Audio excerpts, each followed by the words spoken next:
Well, good afternoon, everyone. Welcome back to the channel. So it seems that the hot topic of the day today seems to be Bitcoin ETFs.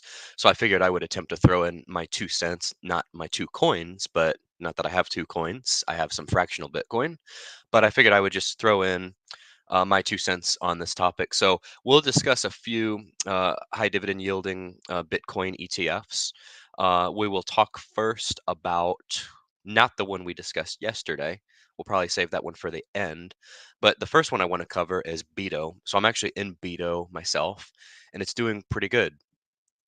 So what I will do a seeking alpha comparison of all four.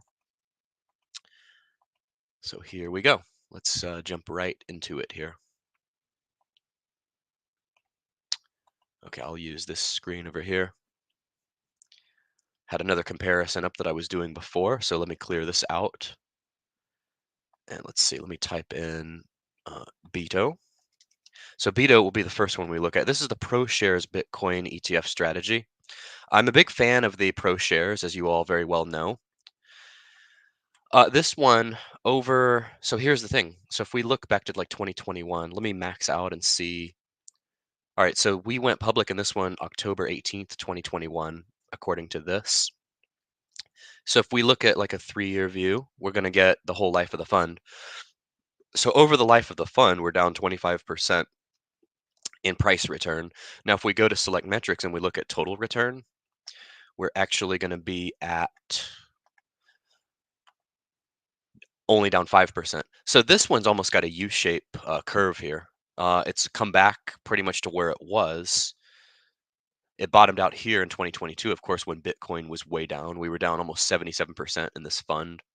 But if we go to like just a year in terms of total return, we're up 136% with the dividends reinvested. If we go uh, year to date, we're at 63% in this one. And this one also pays a really good dividend as well.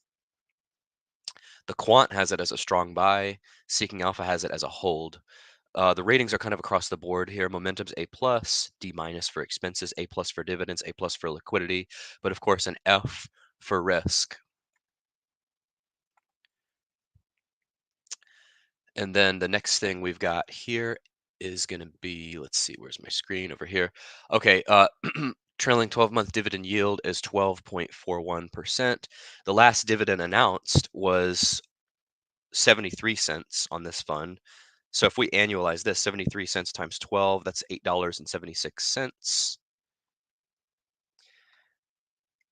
Divided by 31.58, that is actually a 28% annualized dividend yield for BITO. So that one's pretty good. And because Bitcoin is going up, we actually have a share price appreciation over the past year. So that is definitely good to see. We're on pace for a 3x in this since September. What's that, like 6 months? We're on pace to 3x in 6 months in BITO. So that is really good to see. All right, you made it first today. Good for you. I knew you would rebound. Okay, so that's BITO. Now there's another one called Maxi, ticker symbol MAXI, which had an annualized 260% dividend yield if you take the January dividend and you multiply it out by 12 and you divide it by the fund price at the time. It was 260%. So Maxi, something I noticed is that it paid, or it didn't pay, but the expense ratio that it's showing is like 11%, which that's the highest expense ratio I've ever seen. So we'll have to definitely delve into that and do some further analysis on that to see whether it's right or not. Here's the BITO fund compared to the S&P 500 over the last year. See, the S&P is pretty much a straight line in comparison. At some points here, BITO was down 20% while S&P was up 10%. But now, because of Bitcoin, BITO is up significantly over the S&P. Before I get into Maxi, I'll stay on BITO for another couple minutes here. Let's see. I'm going to add Bitcoin itself, BTC. I'm going to actually add Bitcoin itself. So the theme that we see with dividend-paying funds is that they underperform the underlying, even in terms of total return. So this is just price return. The total return, if I readjust here, I believe it's going to show that we're still under the underlying. You like that? We're underperforming the underlying. but not as much. I mean, it's kind of close if you look at total return. So here's the concept. This is the key concept that I want to keep pushing on here. Um, so yeah, you're getting a dividend. That's great. That's awesome, right? But in terms of total return, you're still higher in Bitcoin itself. So there's not much of a difference, but you're still underperforming the underlying and you're getting the dividend. So you could just be in Bitcoin and you could just pay yourself. You could just sell off part of your Bitcoin. And again, taking in the tax ramifications, like I've been saying since yesterday's live stream, with tax ramifications, okay, if you're taking the capital gain, if you've been in Bitcoin for over a year and you sell some shares off, you're going to actually be at a lower taxable rate because you're paying a long-term capital gains tax instead of being in the BITO fund and paying what's most likely going to be ordinary income tax on these dividends because I believe these are qualified for tax purposes. So I'm not trying to give tax advice, but you could actually be better off, moral of the story, in terms of not only total return, but tax ramifications. You could be much better off in the underlying. Anyway, let's check comments here. We've got, all right, yeah, he's got his first place trophy again. Citizen of the Year during work hours. It's called a lunch break, and I take it at different times. BT is to hedge. Oh, look who we have on here. What's up? Happy birthday, by the way. Hope you had fun. Okay, so yeah, that's BITO. So like I said, total return, you're going to be better off in Bitcoin itself. Now let's add some more funds to the comparison here. Maxi. All right, so Maxi is the next one we're going to look at. Maxi is up 142.05%. So you can see on the chart here, if we take out the S&P, these three, it looks almost identical. So these are pretty good. I would have to say these are better than some other high yield dividend funds because they're tracking pretty much identically with the underlying, even though the underlying is still outperforming. So Maxi, if we go look at Maxi itself, it's got, at one point, it was a 260% annualized dividend. So if I go to the dividend tab, Quant rates it as a hold, SA rates it as not covered. The grades are across the board here. We've got 3 Fs. Momentum's for A+, dividend is A+, liquidity is an F, risk is an F, expenses are an F. Okay, dividend yield, we've got, let's see here. Let's see. So this year, so the 260% yield was actually at the end of last year. So these funds, the way they typically work, and I've seen this with mutual funds and other ETFs before, they pay out at the end of the year what's considered a long-term capital gain. So it's the fattest dividend payment at the end of the year. This happened to be $4.18. So if you annualize this, which was done for some definitely clickbaity material, you would come up with a $50 annualized dividend on a fund that's currently $29.90. So that was like an insane, at the time, 260%. I did a video on it back in January. But since then, we've normalized back to our 15 cent per month payout. So really, 15 cents, I think we skewed this because of the end of year dividend, but it's really $1.80 divided by 29.90. That's really a 6% dividend payout. So nothing too crazy. But if we add up, let's see, we had the 11 months at 15 cents, and then we add the 417.97 to it, we get 582, and then divided by 29.90. So the yield last year, the total yield would be more like 20%. So all in all, yeah, these underperform the underlying, but these aren't as bad as some of the others that we've seen, like Tesla, like some of the Defiance funds, because you're tracking pretty close. And if you really, really like that income, of course, like I say, you can do this yourself, just like how Berkshire Hathaway is run. And of course, Berkshire Hathaway is run by Jimmy Buffett, right? Just kidding, that's a joke. It's another Buffett known as Warren Buffett. G-Man, hello, welcome. Okay, so Maxi is the second one we're going to look at. And then we're also going to look at the YBTC, which we talked about yesterday. And I'll throw in another one too, We'll probably look at the Grayscale Bitcoin Trust. Okay, so let's pull up the YBTC, which I just covered yesterday. This is the Roundhill Bitcoin covered call strategy, which, by the way, Roundhill is scheduled to come on the channel Monday. So I'm looking forward to that. Okay, so this one is 55.56. This one has been around since just the beginning of the year. And we're already up $6 or so in the fund. And we've only been trading not even 3 months. A 95%, or excuse me, 0.95% expense ratio. It's about in line with yield max. Oh, something I meant to look at. Let me skip back to where we were just on Maxi. Look at this.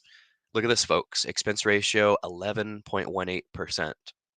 That's the highest I've ever seen. I don't think that's a typo. So make sure you all really focus on that. That's kind of crazy, 11%. And yeah, we got the one huge dividend, but other than that one big dividend, it's been 15 cents a month. So 11% is insane. It's like higher than a mortgage rate. Anyway, okay, just meant to point that out. Now let's go back to the YBTC. So YBTC has been trading since the beginning of the year, and we are up so far. Let me go to charting. 16.78%. But then if we look at total return, in terms of total return, we are at 24%. We're underperforming the S&P. Well, that's not accurate, actually, because we got to compare apples to apples since this is since the beginning of the year. So we're actually outperforming the S&P in terms of total return, 23%. Let me go back to the summary here. Summary, yeah, I did say this was a 0.95 expense ratio. There's the volume, the trailing 12-month yield, 13%. Oh, this is what I want to look at. So if you calculate the dividend yield, it's going to be skewed because we had the biggest yield yesterday. So what we've got, it's 413 if you round up. So 4.125 times 12 is actually 49.50. There's no way this is going to sustain because this would be like that other one, the Maxi fund.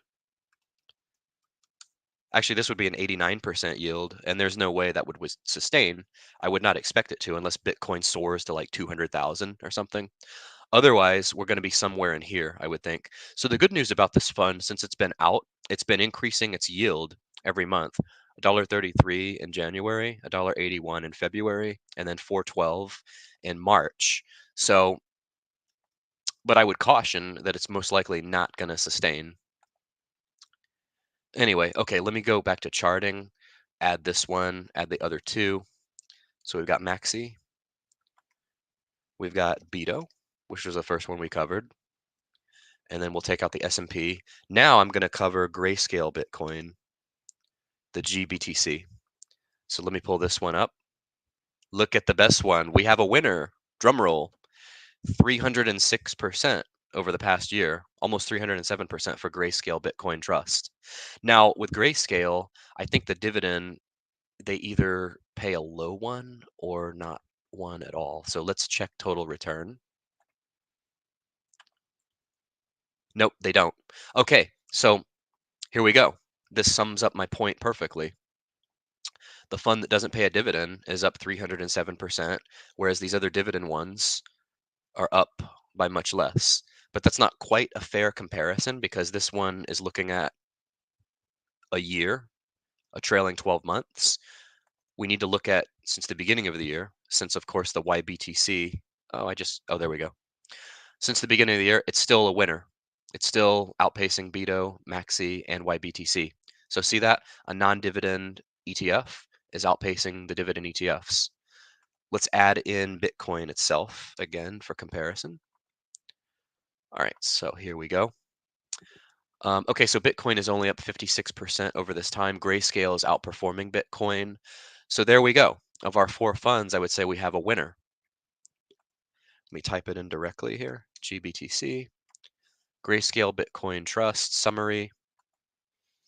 We've got an expense ratio of 1.5%, but I would say well justified given the performance. Over the maximum, look at this, since 2016, 11,344% return. That's incredible. Over 10 years, it's going to be the same because 2016 was not 10 years ago. Over 5 years, 1,234%. Over the past year, of course, 305%. So I would say we have a winner. Let me check some comments here. Door Gunner says up over 120% on my Litecoin and BCHG positions. I actually want to look at those too. Actually, I've been going 15 minutes. I think we've got a pretty good amount of content here. I'll look at those in another video. But yeah, I was thinking about covering Litecoin, but I'll cover it in a future video. You've only owned these for a month and you're up 120%. That's phenomenal. Would be more, but have made a few purchases as you have funds to buy. Oh, funds to buy more. All right, you all, thanks for tuning in. That's going to do it for today for this one. Like, comment, and subscribe, and we will see you all. Oh, by the way, and join the Discord. We will see you all on the next one. Take care.